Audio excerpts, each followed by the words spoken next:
So I have the pleasure to introduce you to Marta Aceveras. She is an MA student. She's now completing her MA.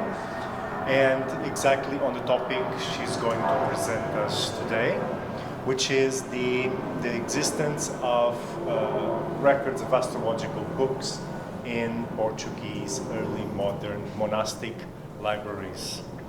Marta. Thank you. Okay, so yes, Heavenly Knowledge, Astrology Books in Religious Libraries is the title of my presentation today, where I will address some of the results of my ongoing research for my master's dissertation, in which I try to identify and characterize the astrological works that belong to the book collections of the Portuguese religious orders across the early modern period, until their extinction in 1834. The primary method for my research has been the examination of the astrological and astronomical book records found in the catalogues and inventories of these libraries. The key to get to these sources was the work Clavis Bibliotecário, compiled by Professor Henrique Leitão and Luana Georgievich, published in 2016, a collection of 901 inventories and many more documents produced between the 10th and 19th century, relating to 400 libraries of Portuguese religious orders. And before I go any further, I would like to reference a few important facts to keep in mind about these sources, the majority of which consist of accounts compiled to respond to the demands triggered by the earthquake of 1755, the expulsion of the Jesuits in 1759, and the requirements of the Real Mesa Censoria. They are very diverse sources, from impressive catalogues created by experienced libraries to extinction inventories that register all sorts of material belongings, to lists of acquisition and sales. Naturally, they represent only a moment in the life of a library, subjected to many factors during the inventory process, such as the precision of the person who takes on this task and their familiarity with the subjects. This was truly a colossal task, so naturally many books were left unregistered, and we know that the real number exceeded the numbers listed. Still, these documents remain a most valuable source, especially in the study of the circulation of astrological knowledge in Portugal, which we still know very little about. So before I began this research, that is, when Professor Henrique Leitão suggested as a possible topic for my dissertation that I surveyed the catalogues of the Portuguese religious libraries and looked for any meaningful traces of books of astrology, a major concern arose. I might devote a lot of time examining these sources only to end up finding very little to no references of astrology books. So this concern existed not because I wasn't aware of the fact that in Europe, since the medieval period, the practice and the influence of astrology extended through all levels of society, or that until the end of the early modern period, astrology was well established within the prevailing philosophical traditions and had implications in the teachings of natural philosophy, mathematics, and medicine, but because, as historians continue to stress today, the relationship between the Catholic Church and the discipline of astrology is highly nuanced, often conflicting, and very controversial. In the context of the Christian faith, although the debate about the legality of the discipline had been going on for several centuries, it is from the 16th century onward that the Church took a firm stand in the regulation of astrological practices. This can be summarized into two key moments. The first with the integration of the Rule 9th of the Index of Prohibited Books, and a second with the issue of the papal bull Coelete by Sixtus V, which specifically prohibited the possibility of astrologers to make predictions that challenge the Catholic principles of free will. This action stated the division of astrology into two categories: one licit, natural astrology, which covered the predictive practices of medicine, navigation, and agriculture, and one illicit, judicial astrology, which included the judgment of nativities, elections, and interrogations. In Portugal, the Holy Office became the institution responsible for implementing these principles, as well as ensuring their effectiveness. As with other areas of knowledge, the advent of the printing press at the beginning of the 15th century amplified the circulation of astrological knowledge and expanded its studies through the dissemination of new publications and new authors. In the case of the circulation of astrological knowledge through books, the policies enforced by the Catholic Church meant a tight control over publications that materialized in many ways. by means of censorship and expurgation, the implementation of regular inspections on bookshops and libraries, the segregations of books in specific locked places, the attribution of licenses for publishing and readership, and of course penalties for those who did not follow these regulations. Inevitably, these guidelines would create very many uncertainties that could prove to be a truly creative yet laborious endeavor, both for the astrologer and the censor. Hence, when aware of this restrictive and potentially dangerous environment, one might justify my initial concern. However, there were other clues that hinted otherwise. So we knew that astrology continued to be practiced and taught throughout the 16th and 17th century, and we had a great example of this here in Portugal, the astrology lessons of the Jesuit College of Santo Antão, which have been studied by Luís Campos Ribeiro and published in his book Jesuit Astrology. As far as we know, this seems to be a unique case of astrological teaching in a religious scientific institution in Portugal, and one that leads us to question if the interest in astrology will be of the exclusive interest of one religious order. On this regard, the number of books belonging to the Portuguese National Library collection of scientific books deriving from libraries of religious institutions across the country also suggested otherwise. We know that ecclesiastical libraries were for many centuries the predominant institutions dedicated to the production and preservation of knowledge. We also recognize the advantages of considering ancient religious libraries in the study of the production and circulation of scientific knowledge in Portugal in this period. Although religious collections were by definition comprised mainly by religious readings, such as theological books, moral treatises, sermons, chronicles, and historical materials, several religious congregations were determined to assemble specific scientific collections. Studies point to the percentage of 4 to 8% of scientific books in religious collections and stress the Portuguese congregation's interest and determination to retain a broad selection of scientific matters, wider than any institution or private book collector in early modern Portugal. The books belonging to these libraries were the result of a continuous and diligent selection process, which reflected the tastes and interests of the Portuguese religious congregations. One would then expect that in a Catholic religious environment, if there were to be astrology books, the rules imposed on this discipline will be followed meticulously. However, this does not necessarily seem to be the case, at least not in a simple way, confirming what many historians have argued, including in the case of Portugal, that there appears to be a gap between the rules of censorship and its actual application. Despite all these challenges and the regulations associated with its reading, astrology is represented amongst the scientific subjects that made up the collections of religious libraries, and the data we have collected, although it gives us an incomplete view of reality, is, we hope, enough to allow us to draw a few considerations on the interests of many Portuguese religious orders on astrology. The categories of books that I consider were astrological treatises, that is, sophisticated compilations of the principles and techniques for the practice of astrology. These may include books that specializes in one or more branches, such as medical astrology. I considered also almanacs, repertórios, and prognostics the most popular type of astrological reading that could vary between more or less complex works, and of course astrological manuscripts if we could find them. Even though there are not exactly astrological books, I also collected books of criticism of astrology. And finally, because astrological interpretations weren't just based on simple omens and divinations, but a result of a careful deduction of all the factors involved, its practice was entirely dependent on precise astronomical data, thus making astronomy and mathematics indispensable. So, of course, I included planetary tables and ephemerides, which very often contain themselves a lot of astrological content. So what was the place of astrology in these catalogues? How did the clergymen register them? And does this reflect the rules that I mentioned earlier?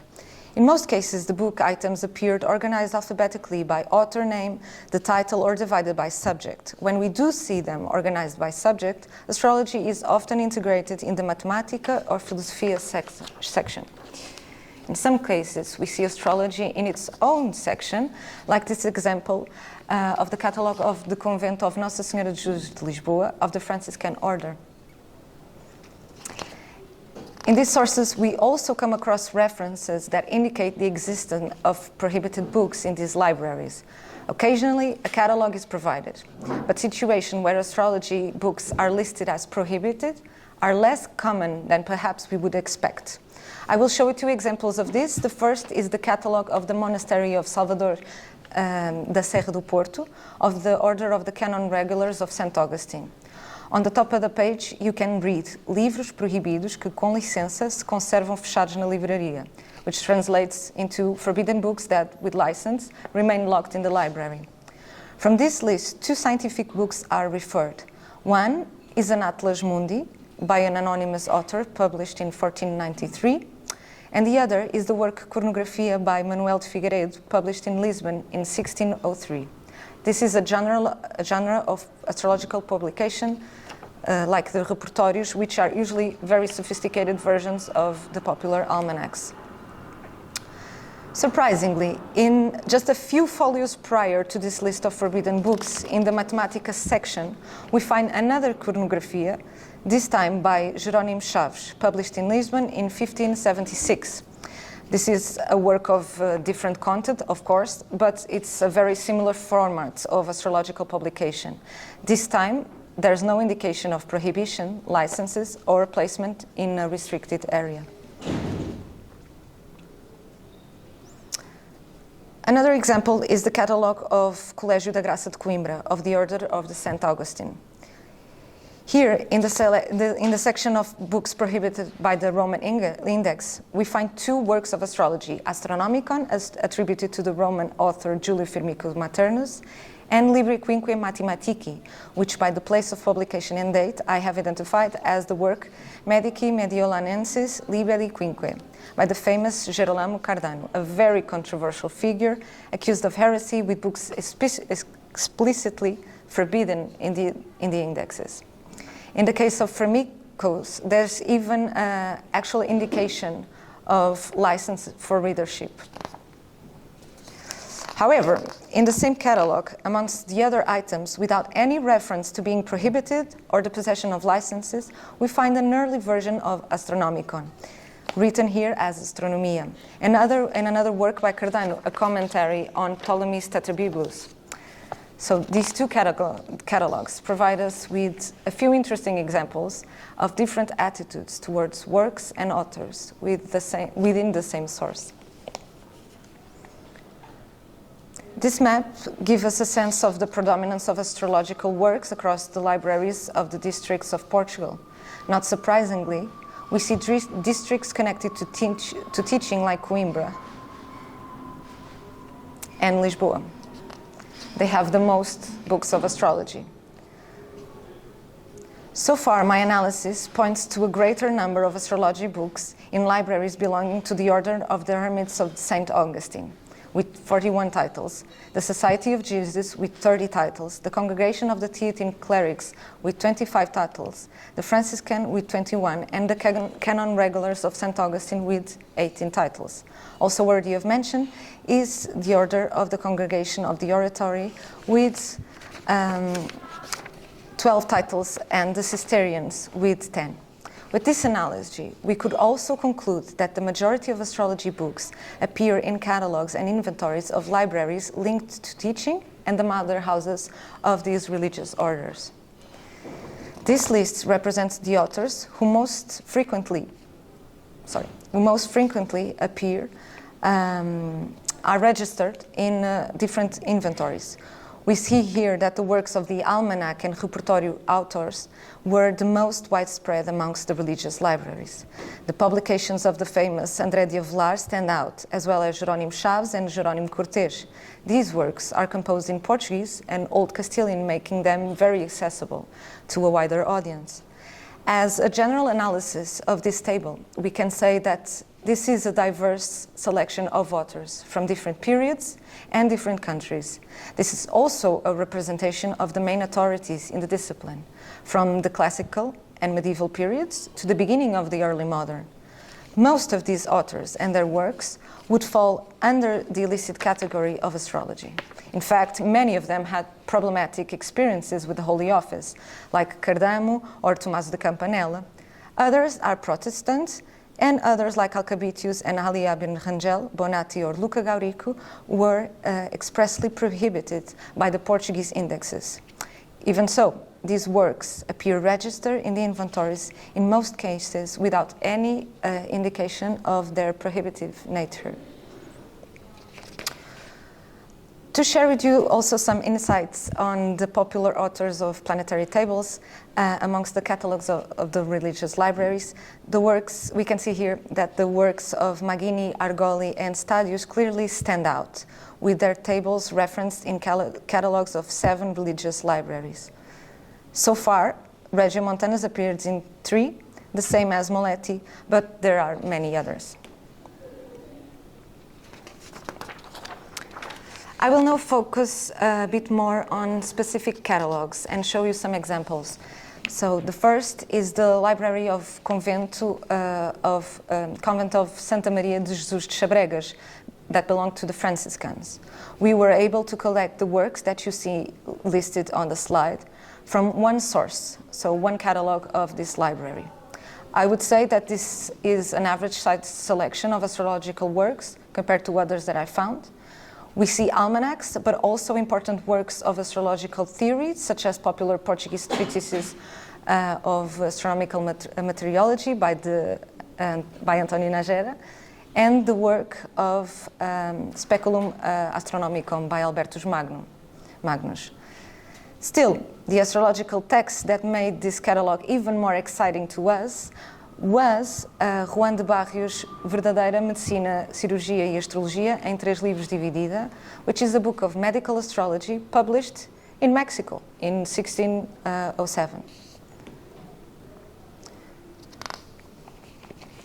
On the amount of astrological works that I have identified, the library of the convent of Nossa Senhora da Graça of Lisbon, of the Augustine order, known for having been one of the largest libraries in the country, and the library of Casa da Nossa Senhora da Divina Providência of the Congregation of the Regular Theatine Clerics, stand out with more than double the number of books compared to other libraries. Of the 26 items in the Augustine library, 15 are just treatises on astrology. In the case of the Theatines, that number is 16.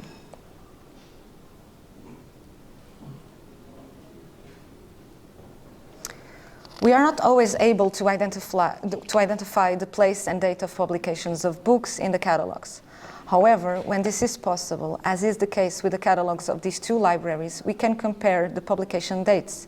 Here we see only a small sample of astrological works found in these 2 catalogues, but it is enough to suggest that these libraries were interested not only in the preservation, but also the acquisition of astrology treatises throughout the 16th and the 17th century. So we can see here that Guido Bonatti's work is, the treatise of Guido Bonatti is the oldest treatise in the library of Nossa Senhora da Graça de Lisboa, of the Augustines, and the oldest is a work of the 17th century by João Batista Morino, Astrologia Gallica. And to our surprise, during the analysis of these catalogues, we also found signs of circulation of handwritten teaching manuals for the astrology classes of Sant Antão, produced by the Jesuit professors Simon Fallon and João Delgado. Furthermore, in the catalogue of the Library of the Theatines, in the Filosofia section, under João Delgado's work, we find the entry Interrogatórios e Respostas de Adivinhação sobre a Fortuna do Homem e outros acidentes da vida humana, which translates into interrogations and answers of divination about the fortune of men and other accidents of human life.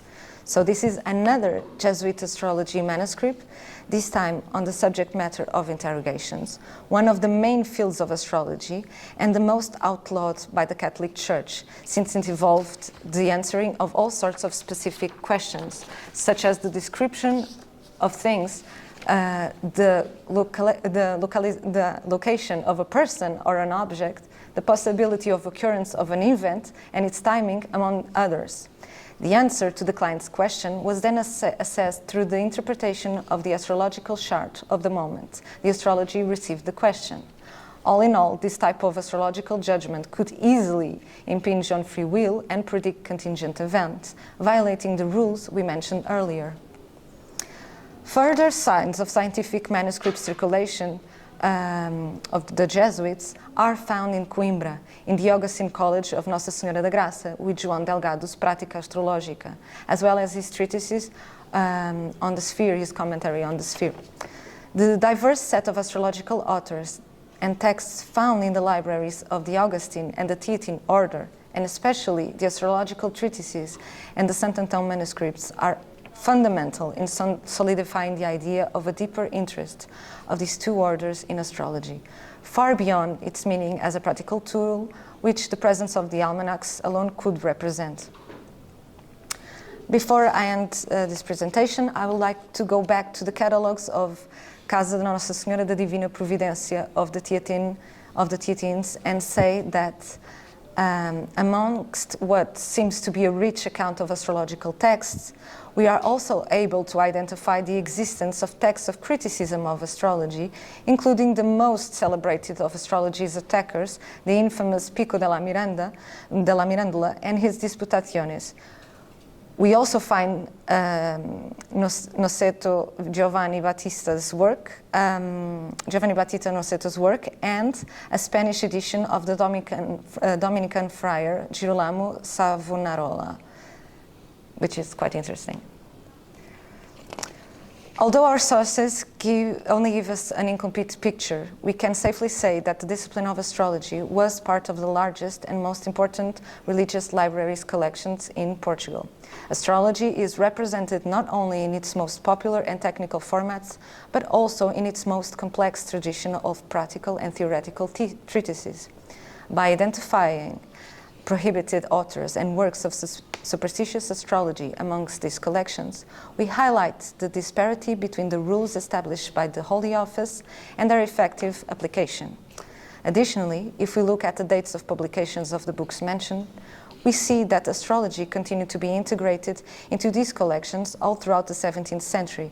Hence, these books do not represent mere accumulations, but should suggest a continuous interest by religious institutions in astrology throughout the early modern period in Portugal. Thank you.